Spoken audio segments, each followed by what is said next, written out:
Pero tama ba na ang dating Pangulo, harasin natin ng ganun, hablot-hablutin mo na ganun? Kasi parang lumalabas, sila pa ang biktima eh. Sila pa daw yung nabukulan. VIP treatment daw yung binigay niya kay Pangulong Duterte dahil nakaupo daw sa upuan ng presidente. Yes, good afternoon everyone. Nandito tayo ngayon sa Liwa San Bonifacio at Tintek. Ang daming tao. At napakahaba ng motorcade natin. Ayan, kitang-kita nyo naman. Kitang-kita nyo naman, diba? Siyempre, Duterte tayo. Iwan na natin yung sasakyan natin sa kalsada kasi sigurado wala talagang mapaparadahan to. Ito yung mga tropa pits natin, oh. Duterte, Duterte, Duterte, Duterte. Duterte. Yes, sir. Alamang mga krimen. Napakahaba nito, mga bossing. At wala na silang magagawa dyan. Well, sana rin doon sa may kabila eh.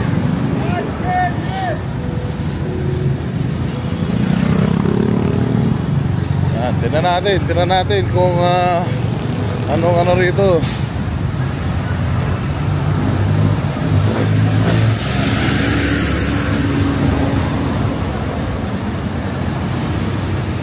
Duterte.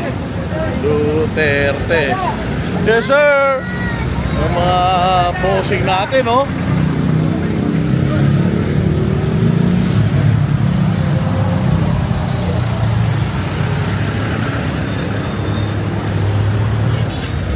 So, punta tayo doon sa may, sa may likod ng stage. Tignan natin yung ano magaganapan dito. Ayan na. Ayan na. Ayan na. Sana pwede mapicture? Siyempre. So, mga trawalits natin. Saan pa kayo galing, kuya? Dito lang mo. Kabite pa. Yes, sir. Thank you, thank you, thank you. Ayan, oh. Yes, sir. Diba? Walang ayuda yan. Saan ba may bigay ng ayuda rito? Wala? Walang ayuda.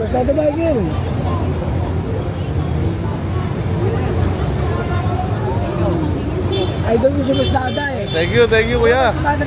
Papunta na.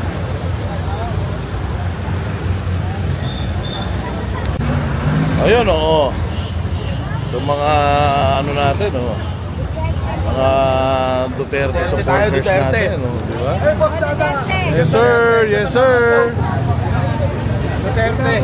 Solid. May ayuda ba rito? Wala. Meron daw ayuda si ate Ice Candy. Yung pang ayuda Ice Candy. Wala pang dyan? Wala pang bigas dyan?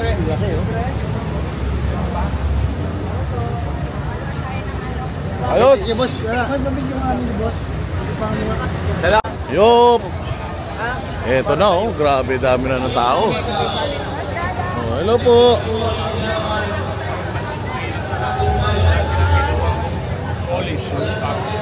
Ito, bigyan mo na ito.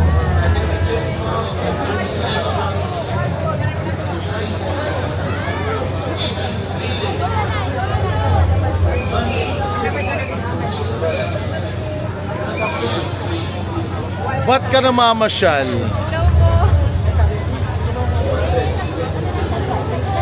Ayun, oh. Yung idol ko. Yung idol ko.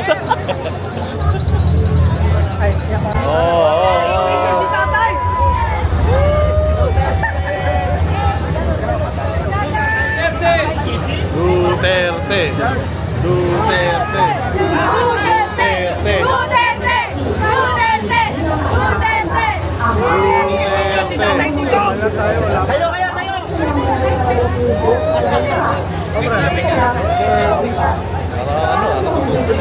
Natutulog ka ba ba? Hindi ba ako natutulog, brad eh.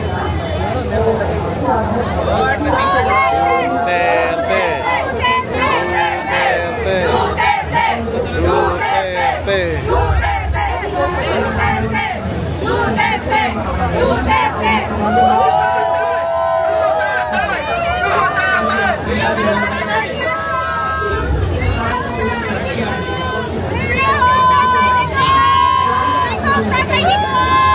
Oh, dito tayo ngayon kasama ang Banateros Riders.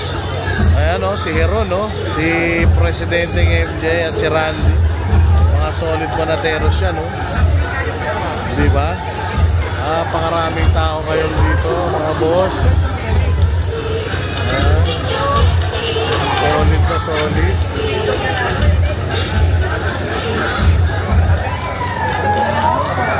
Duterte lang sa kalam.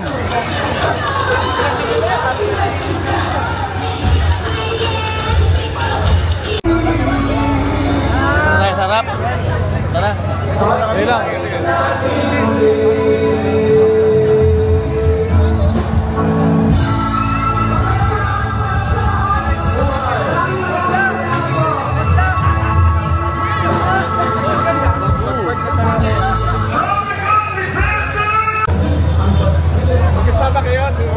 Attorney, hello po. Laban lang. Laban to. Bring Tatay Digong home. Bring Tatay Digong home. Hello. Hello, ma'am. Happy birthday.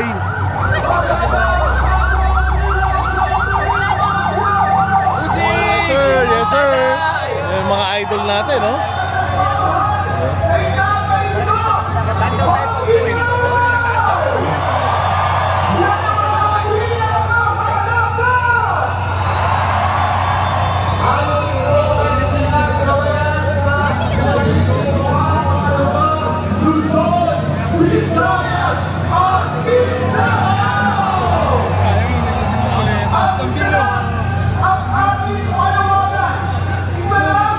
Si Doc, oh. Doc, laban lang, Doc. Laban lang.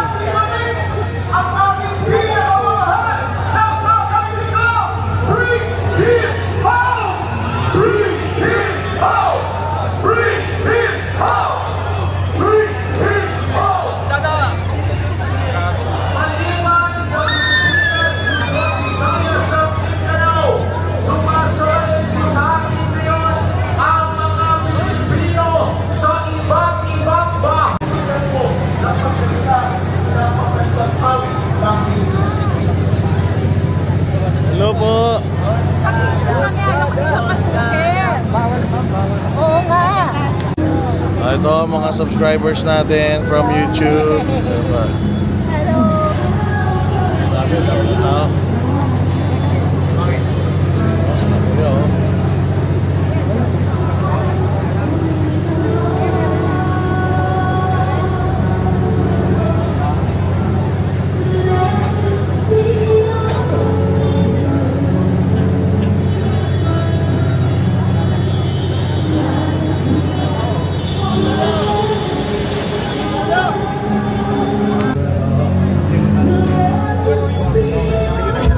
Yung mga idol ko sa Maynila, oh.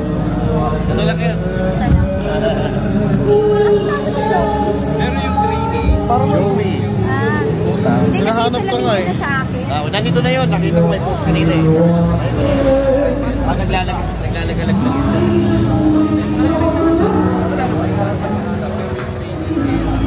Kailangan mo eh.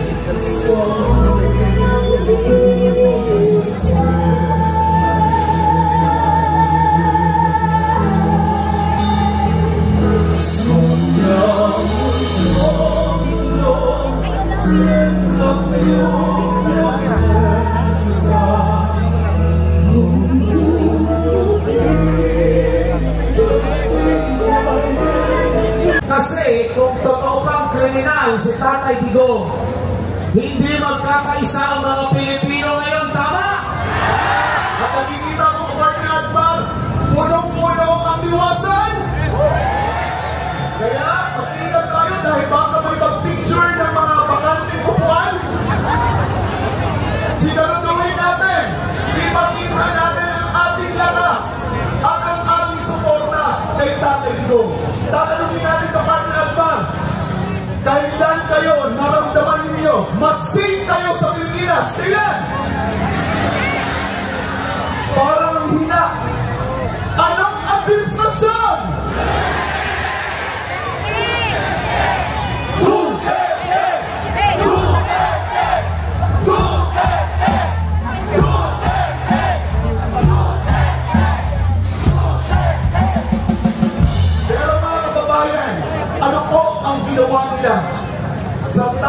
presidente na nagparamdam sa atin na tayo ay Pilipino.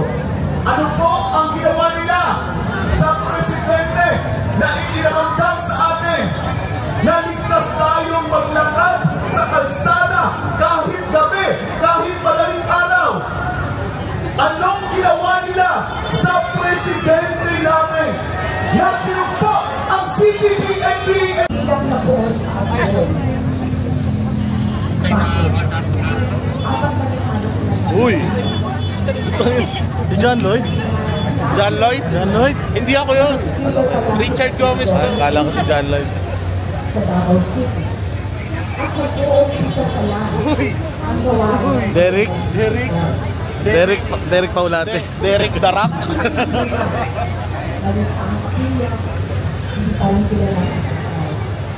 Ano ba yung klaseng pagkakaibigan meron sila? There are two ordinary people who work together in dangerous environments. And through the years, Ayan na. Number 1 ako fans nyo. Gabi-gabi nag-uwi na. Taga saan kayo? Micaela, tama. Pero 10,000. Taga saan po? Taga saan po? Tiga Kainta. Kainta, ang layo pa. Galing pa kami Mindanao. Galing pa sa Mindanao si tita. Ano po? Pero Ilocano ako. Pero ayaw ko kay Marcos. Agbiag na Ilocano ako. Ha? Agbiag na Ilocano. Wala ako. patay ako sa milyon-milyong members ng kingdom. Hindi nila ako mapapatawad kung mawawala ang pastor nila. So, ganun sila magkakasama. Galit ako pag nawala. Sa Davao City, sinabi ko nga mag-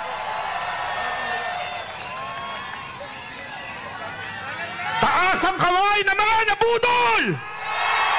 Sino dito ang mga nabudol? Di kasi kayo nakinig eh. Biro lang. Pero, alam nyo po, hindi ko po talaga alam ang sasabihin ko dahil ilang araw na po kung walang tulog. Ilan dito ang walang tulog? Hindi kayo makatulog dahil sa nangyari kay Pangulong Duterte. Ilan sa atin? Alam nyo, mga kababayan, sinabihan po tayo dito na wag po tayo magsasalita ng hindi maganda dahil baka may mga nakapaligid na mga pulis na handang dakpin ang lalaban. Pero ito lang ang sasabihin ko sa inyo. Kayong mga pulis na naandyan, alam nyo sa puso nyo na mali ang ginawa ni Torre. Alam ninyo na abusado na ang gobyernong ito. Kung hanggang ngayon nagbubulag-bulagan pa kayo, anong tawag sa inyo? Traitor sa bayan na ito. Tandaan nyo mga kababayan, mga pulis, kayo ang kakausapin ko ngayon. Sinasabi nila na hindi applicable yung Article 59. Mali po yun. Bakit? Ginamit nila ang Article 7 para hulihin si Pangulong Duterte. Hindi pa pwedeng sundin ng isang article, yung isa hindi. Kahit ang Biblia sinabi yan. Tandaan nyo sa James 2 verse 10, basahin nyo. Sundin mo man ang lahat pero may mamiss kang isa. Guilty ka sa lahat. Ang ginawa kay Pangulong Duterte ay labag sa ating batas. Kinidnap nyo ang aming Pangulo. Susubukan ko lang to the international media. This is not about Duterte and Marcos. This is not about America, US, Japan. No. This is about humanity. They kidnapped our president. What will you do? Uulitin ko po. Hindi tayo nananawagan dito ng kaguluhan, rebellion. Dahil ako po ay against dyan. Dahil I believe in Romans 13 verse 1, submit to the authority. Pero, kailangan natin ilabas ang sama ng ating loob. Dahil yan ay protektado ng ating konstitusyon. Ito ang ginagawa namin ngayon. Ang aming damdamin ay nilalabas. Dahil mali ang ginawa ng gobyernong ito sa isang Pilipino. Nakita niyo si tatay kagabi? Kung hindi ka nadudurog doon, hindi ka Pilipino. Ang dami kong napanood, mga kababayan. Hindi ho sila political. Pero nakita nila yon, nadudurog sila. Bakit? Ang isang Pilipino nakaupo sa puti. Akala ko ba malaya tayo? Akala ko ba malaya ang Pilipinas? Bakit Amerika o puti ang umuusig sa ating Pangulo? Hindi kami nagagalit kung gusto nyong usigin sa Korte ng Pilipinas. Yan ang tama, due process yan eh. Pero puti, hindi kami papayag dyan. Mali po yan. Alam niyo po, yan ang ginawa sa KOJC. Marami sa atin ang hindi masyado pang naniwala noon. Baka naman hindi tuloy-tuloy ito. Hanggang kinulong si Pastor Kibuloy. Inusig ng mga maling warrant. Tapos sinunod nila si Pangulong Duterte. Ito ang tanong ko sa inyo. Kayo mga Pilipinong tulog pa, kailan kayo gigising pag may mangyari na kay Pangulong Duterte? Kung may mangyari na kay VP Sara, ikulong din siya? Kailan kayo magigising? Kaya mga kababayan, nananawagan po ako sa inyo, imulat natin ang mata ng mga kababayan natin. Dahil ako naniniwala sa iba't ibang parte ng probinsya, nagising na po sila. Kaya mga kababayan, ngayong araw to, meron lang ako isang tatawagin. Itong tao na to, noong pasasalamat sa Luneta, ay binu. Bakit? Nakinig siya kay Pangulong Duterte na wag iboto ang bangag. Alam niyo po, bago mag-eleksyon noong 2022, 3 beses po ako pinatawag ni Pangulong Duterte at nag-uusap, nagkikwentuhan. At tinanong ko sa kanya kung sino ba talaga ang gusto niyang maging susunod na Pangulo. Paulit-ulit niya sinasabi, ayaw niya kay Marcos. Ayaw niya. Pero alam ko na mabigat ang laban. Bakit? Naandun yung anak niya. Alam ko, maraming magagalit sa amin pag hindi kami nag-Marcos. Dahil kami po ay nasa community din. Ilang beses po kami nakapunta sa bahay niya. Pero nakinig po kami kay Pangulong Duterte. Kaya ang sakit sa puso namin na isang Pangulo na maayos, mag-isip, gusto lang kapakanan sa bayan, ay kukulong nila. At ito po ang isa sa mga binu nung panahon ni Pangulong Duterte. Tawagin ko po si Konsehal Mocha Uson.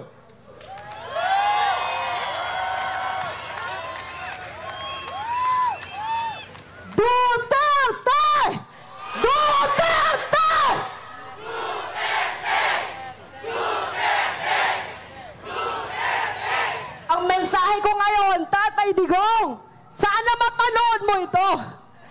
Hindi ka namin iiwanan. Tatay Digong, hindi mo kami iniwanan. Ikaw lang ang leader ng bansa na ito na lumaban sa kriminalidad, droga at korupsyon mata sa mata. Inalay mo, Tatay Digong, ang buhay mo para sa amin. Para sa aming bayan. Kaya Tatay Digong, kung nakikinig ka at napapanood mo ito, hindi ka namin iiwanan. Tatay Digong, kahit nandyan ka, mag-isa sa The Hague, the Netherlands, kasama mo kami. Lagi kang nasa aming panalangin. Tatay Digong, mahal ka namin. Mahal niyo po ba si Tatay Digong? Kaya po ako masaya ngayon kasi nakikita ko po yung mga muka noong nakasama natin noong kampanya. Taas ang kaway ng mga nakasama natin. Hindi po natin iiwanan si Tatay Digong. Panghuli na lamang po, ngayon ako ay gustong kausapin po ang ating mga OFWs. May OFWs po dito. At mga nanonood na mga kababayan po natin. Kung kayo ay naniniwala na may ginawang mabuti si Tatay Digong sa ating bansa, kung kayo ay naniniwala na nawala ang droga, bumagsak ang krimen, at naging mas mapayapa ang ating mga kalsada, naging mas maganda ang takbo ng Pilipinas, ngayon ang panahon para magsalita kayo. Ngayon ang panahon na umaksyon po tayo. Hindi ko po sinasabi na magrebelde tayo. Kahit isang tao lang ang pumunta rito, pupunta ako. Ganon din po ba kayo? Iparamdam po natin kay Tatay Digong ang ating pagmamahal at hindi po natin siya iiwanan. Ayun lamang po, maraming salamat po. Iisa lang ang kulang talaga dito eh. Sino? Si Tatay Digong. Kaya, bring back Tatay Digong! Bring PRRD home! Diyos na po ang bahala. Sabi sa Biblia, hindi mo ba? Vengeance is the Lord's. Maraming salamat po! Mabuhay ang Pilipinas!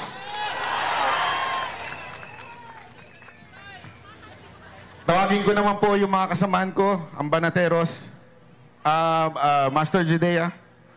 May konti lamang kami bibigay sa inyo. Boss Dada, Jay Gibara, at saka itong kapatid ko. Mas matanda to si Coach Oli. Ayan, gusto lamang namin kayong bigyan bigyan nyo sila ng mga sombrero.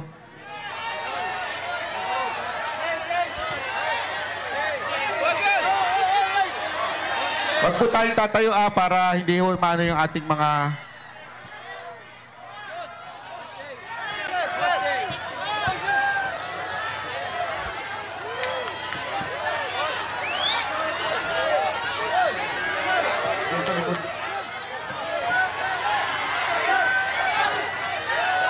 Halika!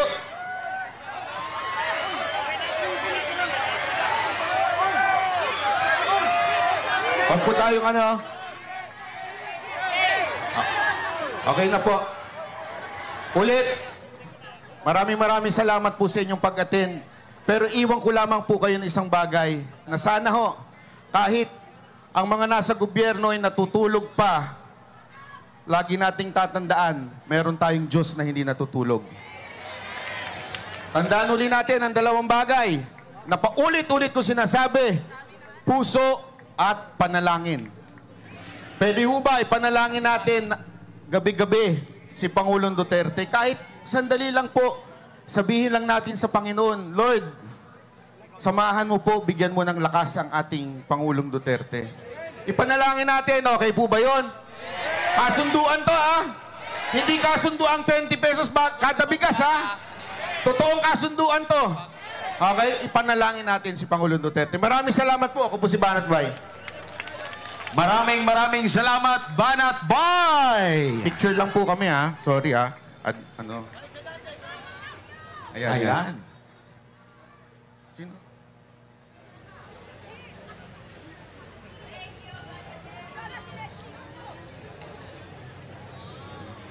Okay, habang sila po ay nagpapapicture, salamat po. Tayo po.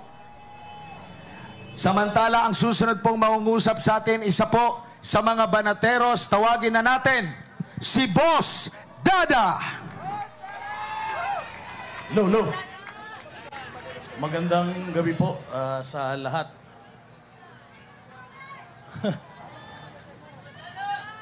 Si General Torre, sabi niya, kayang-kaya daw niya kahit isang kamay lang si Pangulong Duterte. Kalakas naman pala. Inuutos naman dun sa mga alalay niya yung pagharang kay Pangulong Duterte. Nakita niyo? Pero tama ba na ang dating Pangulo, harasin natin ng ganun? Hablutin mo na ganun?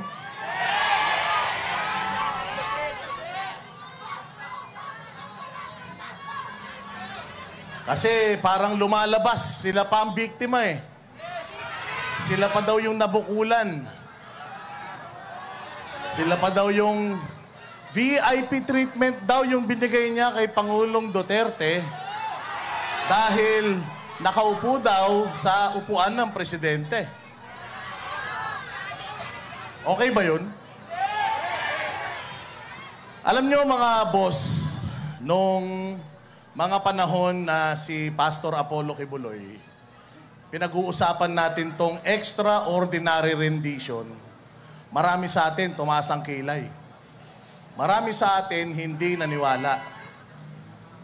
Si Pastor Apollo Kibuloy nagtago. Marami sa atin nagsabi, ba't kasi nagtatago? Di naman totoo yung extraordinary rendition na yan. Eto na. Nangyari na. Kay Pangulong Duterte. Totoo yung extraordinary rendition o hindi? Totoo lahat ng sinasabi ni Pastor Apollo Kibuloy noon o hindi? Kaya sa susunod, makikinig tayo doon sa mga totoong nagmamahal sa bayang Pilipinas. Nakita nyo ang ginawa ng kapulisan 16 na araw sa Kingdom of Jesus Christ?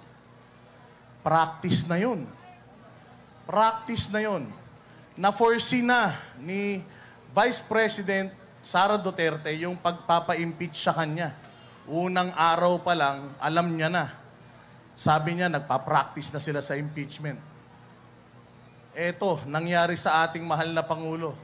May mga nagsabi, sana hindi na lang siya umuwi. Natatandaan nyo, merong isang congresswoman na itinago niya yung kanyang asawa dahil may kaso.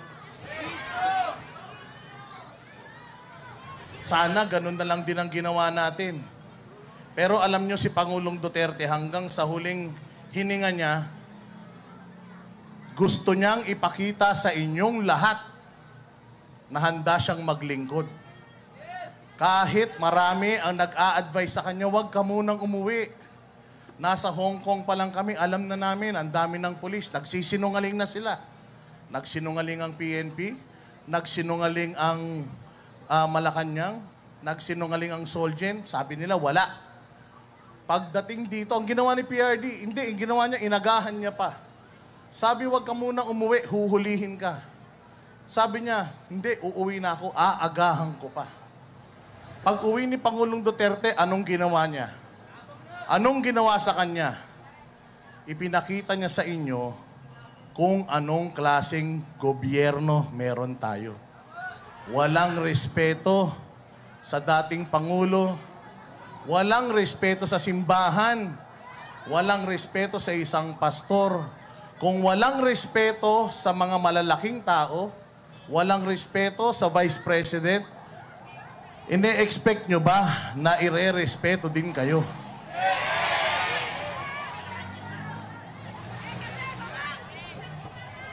Kaya ngayon, kagabi, napakasakit. Bawal kasi magmura dito eh. Pinagbawalan ako nung boss namin. Pero, siguro palitan na lang natin ang dasal.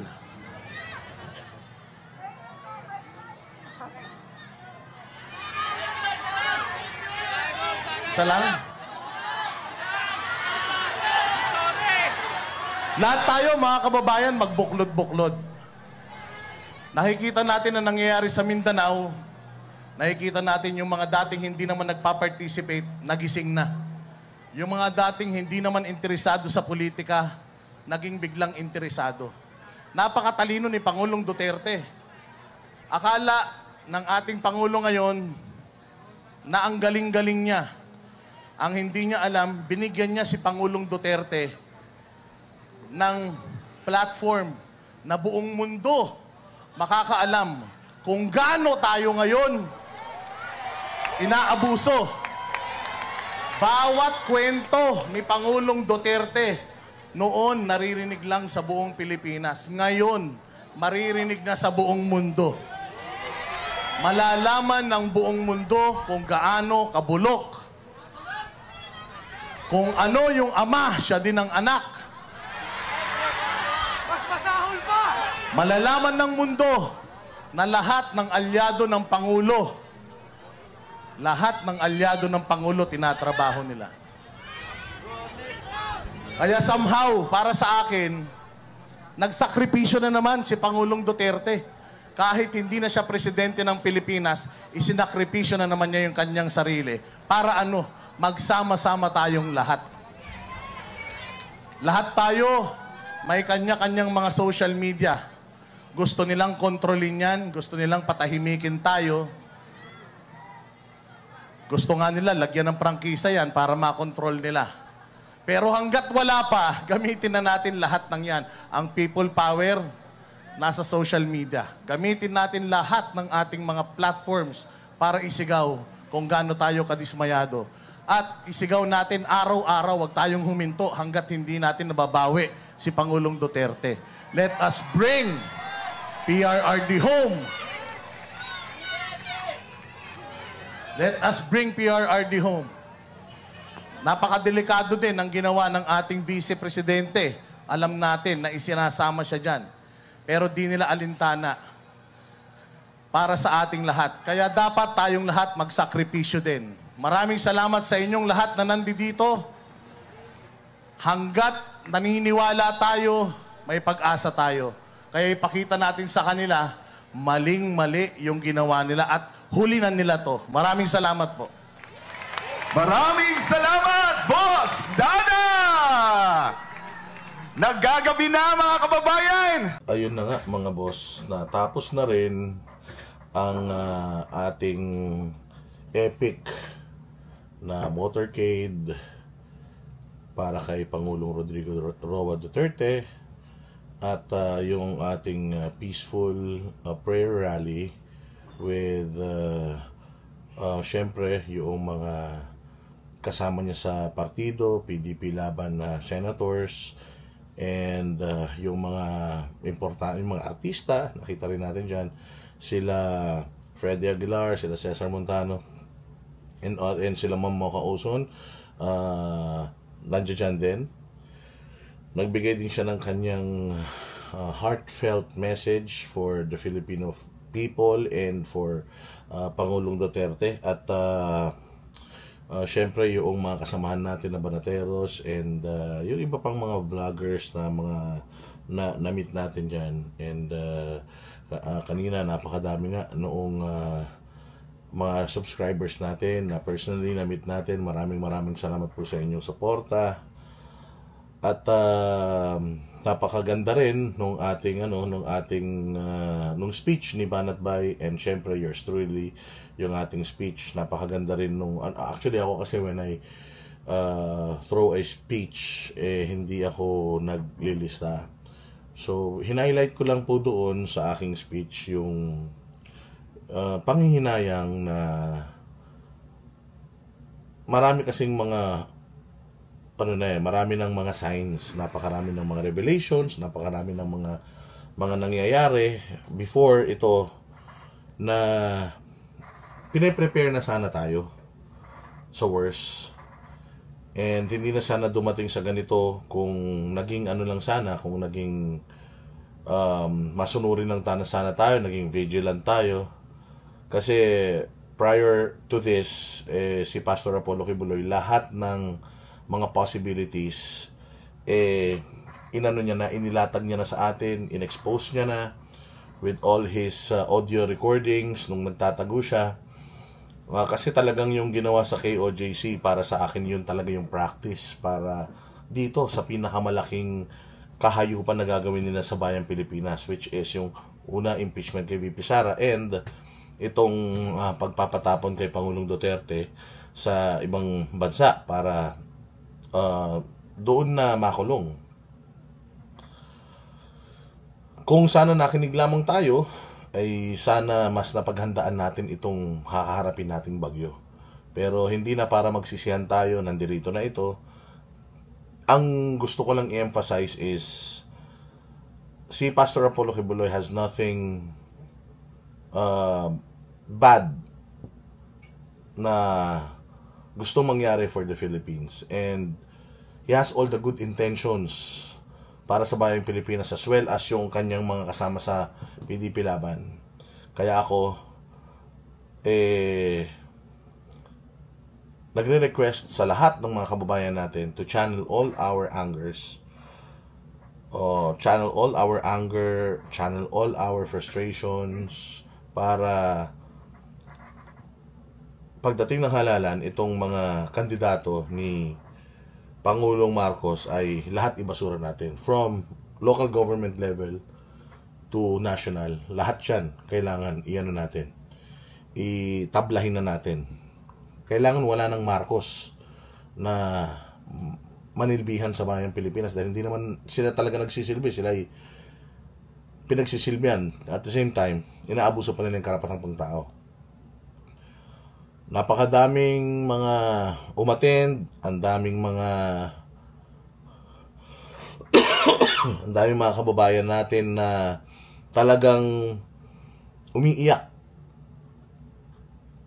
Hindi lang dito sa Maynila, buong Pilipinas.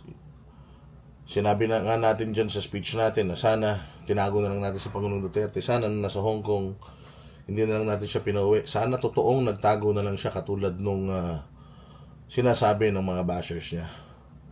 Kasi mas importante sa akin na nandiyan dyan si Pangulong Duterte kaysa malayo siya sa atin. But then again, si Pangulong Duterte and si Pastor Apollo Kibuloy took a huge sacrifice, or made a huge sacrifice for the Filipino, para maintindihan natin ano ba talaga yung lagay ng bayang Pilipinas, na if they can do this sa mga katulad nila, mas lalong kayang-kaya nilang gawin sa atin. Kaya hanggat meron pa tayong kapangyarihan, hanggat meron pa tayong laya, hanggat meron pa tayong lakas, gamitin natin ito, mga kababayan, para labanan itong nangyayaring kademonyohan sa bayan nating Pilipinas. Muli po, maraming salamat sa lahat ng lumahok, at hoping na hindi pa po ito ang huli. Sana ito ay simula pa lamang, at hanggang hindi natin napapabalik si Pangulong Duterte sa Pilipinas, huwag tayong hihinto. Kahit gaano katagal, huwag tayong huminto. He sacrificed for us. Kailangan din natin magsakripisyo para sa kanya at para sa bayang Pilipinas. Maraming salamat, mga barateros. Mabuhay kayo. Kita-kita tayo ulit sa susunod na vlog. Kami ang boses ng masa, hindi natatakot. Katotohanan lang, di kami nalulunod. Walang bahid ng sismis, lahat ay totoo. Kahit sino ka pa, pag mali ka babanatan ka. Walang pinipili kulay, wala kaming kinikilingan. Basta para sa bayan, kami lalaban. Pag tama palakpakan, pag mali banatan. Di matitinag, di matatakot, para sa bayan tuloy ang sigaw. Sa harap ng kamera, walang halong takot. Mga baluktot, lahat kayo'y tuwa.